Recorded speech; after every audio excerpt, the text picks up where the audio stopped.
चलिए प्यारे विद्यार्थियों, सर्किल पॉइंट यूट्यूब चैनल पर आप सबों का स्वागत है। आप देख रहे हैं जीके जीएस के लिए सार संग्रह, ठीक है। और यह आप लोगों के लिए रिवीजन क्लास है। फिर आज 10 प्रश्नों के शानदार रिवीजन के साथ आप लोगों के सामने उपस्थित हुए हैं और 10 प्रश्नों का शानदार रिवीजन हम लोग लगातार कर रहे हैं और मैं उम्मीद करता हूं कि आप इसे याद कर रहे होंगे, क्योंकि अगर याद करेंगे तभी आपके लिए फायदेमंद होगा। अगर याद नहीं करेंगे तो फायदा का काम नहीं है। तो आप देखने के साथ साथ इसे प्रतिदिन याद करें। और मैं तो ऐसा मानता हूँ, समझता हूँ और आप भी समझते होंगे कि अगर एक बार दो बार सुन लें तो आपको ऑटोमेटिक ही याद हो जाता है।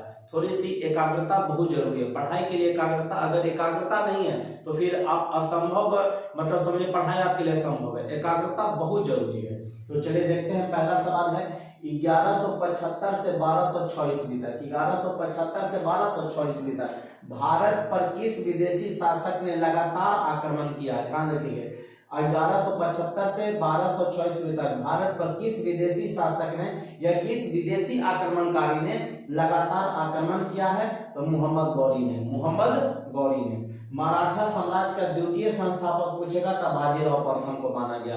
मराठा साम्राज्य का द्वितीय संस्थापक किसे माना गया? बाजीराव द्वितीय को माना गया है, ठीक है। अब बाजीराव द्वितीय ही पहला ऐसा मराठा पेशवा था जो कि दिल्ली पर अधिकार किया। दिल्ली पर अधिकार किया, ध्यान दीजिएगा। सर्वप्रथम किस शासक के द्वारा चलाए गए सिक्कों पर बुद्ध की मूर्ति बने होने के संकेत मिलते हैं? तो कनिष्क। बाजीराव प्रथम के बारे में फिर से ध्यान रखिएगा।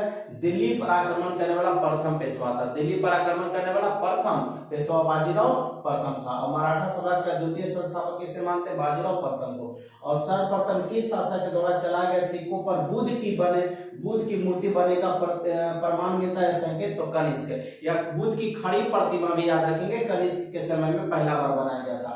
1856 में विधवा पुनः विवाह कानून किसके प्रयासों से? तो ईश्वर चंद्र विद्यासागर के प्रयासों से। फिर से ध्यान रखिएगा, 1856 में विधवा पुनः विवाह किनके प्रयासों से? तो ईश्वर चंद्र विद्यासागर के प्रयासों से। संथाल विद्रोह का नेतृत्व कौन करता? सिंधु और कानू। सिंधु और कानू। फिर से ध्यान रखेंगे, 1175 से लेकर 1206 ईस्वी तक भारत पर किस विदेशी आक्रमणकारी ने लगातार आक्रमण किया? तो मोहम्मद गौरी ने। मराठा साम्राज्य का द्वितीय संस्थापक बाजीराव प्रथम को माना गया। सर्वप्रथम किस शासक के द्वारा चलाए गए सिक्कों पर बुद्ध की मूर्ति बने का संकेत मिलता? तो कनिष्क। 1856 ईस्वी में विधवा पुनः विवाह कानून किसके प्रयासों से बनाया गया था? तो ईश्वर चंद्र विद्यासागर के प्रयासों से। संथाल विद्रोह का नेतृत्व कौन करता था? सिंधु और कानू। सिंधु और कानू ने। अगला सवाल देखते हैं।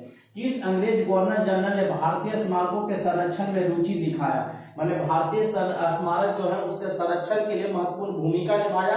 रुचि दिखाने का मतलब यही है। तो लॉर्ड कर्जन। Lord Curzon. और लॉर्ड कर्जन का नाम आप जानते हैं, बंगाल विभाजन से भी जुड़ा हुआ। 1905 ईस्वी में बंगाल विभाजन कौन क्या था? Lord Curzon. भारत के दक्षिण पश्चिम में कौन सा सागर है? तो अरब सागर है। ध्यान दीजिएगा, भारत के दक्षिण पश्चिम में पूछेगा कौन सा? तो अरब सागर। और दक्षिण में बोलेगा, ध्यान दीजिए, तो हिंद महासागर। और पूरा में बंगाल की खाड़ी। भारत के दक्षिण पश्चिम में अरब सागर, दक्षिण में बोलेगा तो हिंद महासागर और पूरा में बंगाल की खाड़ी। संविधान में प्रथम संशोधन कब हुआ था? तो 1951 ईस्वी में। संविधान में प्रथम संशोधन कब हुआ? 1951 ईस्वी में। अम्लीय वर्षा का कारण क्या है? SO2 और NO2। अम्लीय वर्षा का कारण क्या है? SO2 और NO2 है। वातावरण तथा जीव मंडल के बीच का संबंध क्या कहलाएगा? वातावरण और जीव मंडल के बीच का संबंध क्या कहलाएगा? पारिस्थितिकी कहलाएगा। क्या कहलाएगा? पारिस्थितिकी। किस अंग्रेज गवर्नर जनरल ने भारतीय स्मारकों के संरक्षण में रुचि दिखाया? Lord Curzon. भारत के दक्षिण पश्चिम में कौन सा सागर? तो अरब सागर।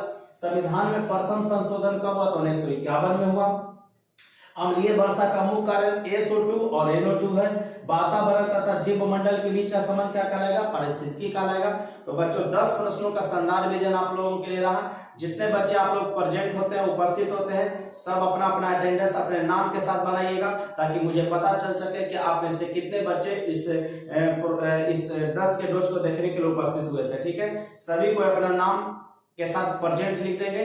तो मिलते हैं कल के वीडियो में, तब तक के लिए बेस्ट ऑफ लक। जय हिंद, जय भारत।